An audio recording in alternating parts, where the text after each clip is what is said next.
Walt Disney once said that animation can explain whatever the mind of man can conceive. He was talking about cartoons, but advances in technology have taken that basic concept to a whole new dimension. Michelle Miller shows us how the idea of a modern-day inventor became a 3D reality. Grabbing a backpack is hardly the feat of a superhero, unless you're 12-year-old Leon McCarthy and your hand looks like it's straight out of a science fiction movie. You've actually become sort of a cyborg. There's a cool factor. Yeah, it's like a special. It's special instead of different. Leon has been special since birth. While he was still in the womb, restricted blood flow prevented his hand from developing. I saw his hand sticking up and there were no fingers on it. It was hard for my wife, it was hard for me. 2 years ago, his father, Paul, began the search for an inexpensive, functional prosthetic.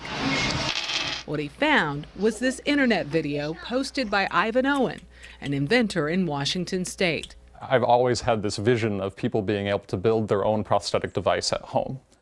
Owen and a collaborator in South Africa designed a hand that could be made by a three-dimensional printer. It's essentially like a hot glue gun. It's plastic that feeds into it. The printer head gets really hot, it liquefies that plastic, and then layer by layer creates an object. The design relies on wrist movement. Downward motion creates cable tension that closes the fingers, while a move upward opens them. The assembly instructions were posted for free on the internet, so someone like Paul McCarthy in Marblehead, Massachusetts, could print it. He took the idea to his son. I thought he was a little crazy. He was like, we can print all these fingers and then like clip them all in, and it was a little too much. The first time you saw it and when you tried it out, it was pretty awesome, yeah. What made it awesome? I could pick up, say like a water bottle, like say I could pick up my pencil. What is it like to see him with this? Making your kids happy is like the most rewarding thing you can have as a dad, right?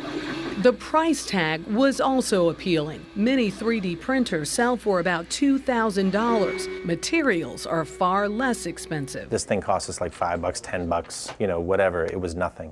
What would a prosthesis cost you? $20,000, $30,000. The cost allows father and son to experiment with newer designs. When I outgrow a hand, we can easily make a new one. It's a do-it-yourself solution that was unthinkable before technology made ideas printable. That's cool. Yeah. Michelle Miller, CBS News, Marblehead, Massachusetts.